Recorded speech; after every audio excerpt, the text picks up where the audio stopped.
Hi, I'm Peoria Mayor Kathy Carlat. Thanks for joining me for another edition of Peoria Pulse. Every year, the state legislature convenes and immediately proposes many new bills with the intent to make each one a new law. During the current session, they determined that we needed 1,157 new laws in Arizona. Understanding that decisions made by our state representatives have a real and lasting impact on cities, when the state legislature convenes, we are fiercely protective, advocating for the citizens of Peoria. Today, I'm joined by Peoria's Intergovernmental Affairs Director, Thomas Adkins. His main responsibility is to work with our regional leaders and partners to protect Peoria's interest in legislative matters. Thomas, welcome to the show. Thank you, Mayor, for having me on. Well, it's really timely for you to be here right now while the session is ongoing, and that is a lot of bills to have to deal with. Can you please just give me an idea of how you can wrap your hands around that? Absolutely. You know, it's a really big endeavor, and like with all big endeavors, it really is a team effort. And so the Intergovernmental Affairs team, we review every single one of those bills to try to make a determination whether or not it might have an impact on Peoria residents. Of course, we're not subject matter experts on everything, and so we rely heavily on our departmental directors and their staffs to review bills and help us determine if it might have an impact, positive or negative. And then we work with the League of Cities and Towns and their staffs and a myriad of other folks to make the best determination so that we can protect the taxpayers in Peoria. Well, you know, I have to think that the relationships that you create at the state legislature are a big part of how you're able to make those legislators understand the consequences of those bills. Absolutely. During the legislative session, legislators are getting inundated by lobbyists and stakeholders about a myriad of issues. All 1,100 of those bills will probably have somebody that likes it and wants somebody to vote for it. And so if you're just trying to make a relationship at the beginning of session, you've got a really uphill battle. So for us, and thankfully for Peoria, we have a very good, long-standing relationships with all of our delegation legislators. And so we work with them, give them frequent updates on bills that we're tracking, whether it's good or bad. And they are very open to us and help us amend bills if we need to mitigate any negative impacts that they might have and help support bills that might have a positive impact for our residents. Well, that sounds like a really healthy way to be able to protect our citizens from some of those bills that might be a little bit far-fetched, if I might say. Well, absolutely. Some of those bills can seem to come out of left field sometimes, and we don't always understand where they're coming from. And I think we try to work with legislators to understand motives and really the key issues and problems that they've identified that they're attempting to solve.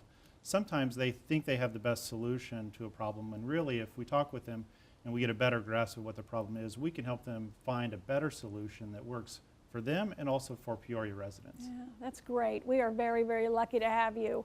Well, Peoria is a charter city, so I know that that makes us unique in the state of Arizona. Talk to me a little bit about how that impacts what the legislature does. Absolutely. So in 1983, the voters of Peoria were smart enough to adopt a charter. We are one of 19 cities in the state of all 91 cities and towns that have a charter. What that means is that we have a greater measure of local control in determining how we operate our city, how we hold our elections, and how we make local decisions. So the Arizona Constitution provides a little bit of a limited autonomy to cities that have a charter, which means that the legislature doesn't have total control on how the city operates. So for those key issues like elections and how we do our trash pickup and policing and those sorts of things, it gives us the ability to ensure that Peoria residents and Peoria elected officials are having the final say in how Peoria operates. Oh, I think that's a really healthy thing. That way our citizens, our constituency here in Peoria is allowed to have their unique character in their government and in the laws that they live by. Absolutely, and who better knows how to do things best in Peoria than Peoria residents? Exactly, exactly. Well, so let's talk a minute about revenues. So there was a law in Arizona many, many, many years ago that said that the state will collect income tax in a centralized location and then send it back to cities based on their population. State shared revenues. Yeah. Talk to me about that So subject. State shared revenues are really, really important to local governments, and you're exactly right. Many, many years ago, cities in the state reached an agreement so that cities wouldn't charge an income tax. So that's all done by the state.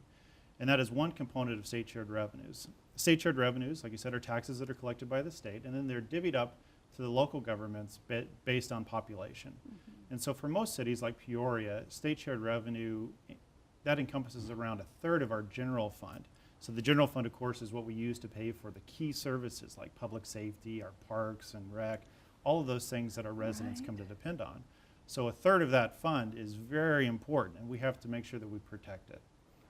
And that's one of the things that you do in the legislature every session, right? Absolutely. It seems that, you know, the total amount of state shared revenues for all local governments, I think, approaches $2 billion. So it's a very, very large number. And so it can be tempting for legislators that are looking to fund some new prisons or some new state priorities to look at that state shared revenue pot of money and think, how do we get our hands on it? In fact, one proposal this year that's being discussed as part of the budget would it be to take a portion of state shared revenues away from local governments and use that to pay for university operations. Again, we don't think that is a good idea to take money that would otherwise be used for public safety and divvy that up to the universities so that they can have an additional building with some additional operations there. Yeah, and absolutely, we all support education, and we want the state to fund it as it is constitutionally obligated to do, Right. but we certainly don't want them to take the revenues that belong to our citizens to do it. Absolutely not. It's the sort of thing where the state has an obligation to fund education, and there are proposals that are being discussed that would fund the universities outside of taking away state shared revenues, and we're supportive of that. Of course, we all support education. Higher education is very important. Peoria has some great relationships with institutions of higher education, something that the council has been very supportive of, and we support higher education. We just want to make sure that it's funded the appropriate way through the state legislature and not by taking away dollars that would be used for public safety in local communities. Yeah, absolutely. And so speaking of taking dollars away from local communities, there are every year impacts to cities from legislation that happens. So one of them that I've talked a lot about is impact fees, making growth pay for itself.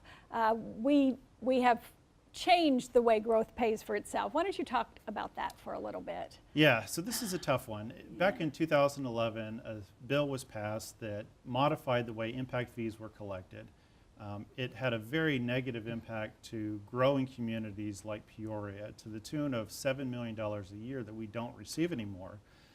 In essence, under the old system, growth was better at paying for growth. Now, growth doesn't pay for growth so much, and so cities like Peoria are left on the hook trying to figure out how do we build the infrastructure and everything that we need, the amenities that our residents have been accustomed to in the fastest growing parts of our city.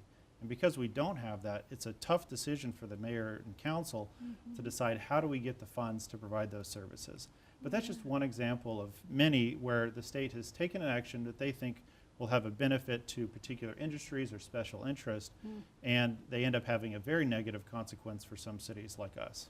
Yes, and I think these days it seems as if they want to not create any new taxes, not create any new fees, and so they're taking the burdens that they have and trying to take funds from other pots to meet those obligations.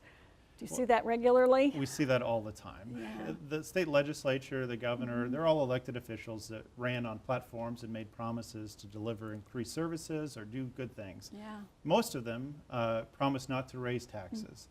And so tax has become, in essence, a four-letter word at the state capitol. And so they've been trying to be creative in how do they find the revenue to pay for the additional amenities that they want to provide at the state level, transportation, others. One good example is in order to fund highway patrol, which is we agree is a very much a necessity in Arizona.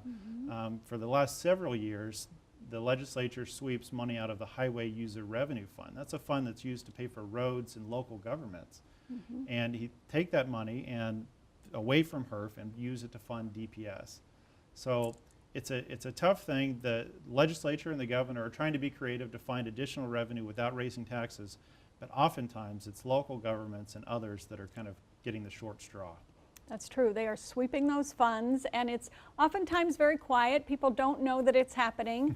But I would like to say that it's important to me that we had this conversation today so that the citizens of Peoria can understand what we are doing behind the scenes to try to protect the funds that are supposed to be coming to them for their city, for their public safety, for their amenities.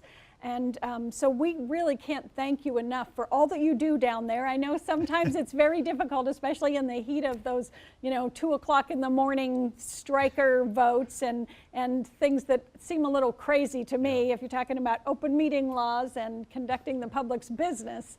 But nevertheless, that's how it does occur, and I'm just very, very happy that our citizens now get to know that you are down there, that you are watching, that you're kind of the guardian of the city of Peoria when it comes to our state legislature. Well, thank you. And it is an honor to represent the best city in Arizona at the legislature. We have a great reputation of running government the way it should be run, very conservatively fiscally, and public safety is number one. And so that's the message that we take down there, is help us provide those services that our residents depend on, particularly with public safety.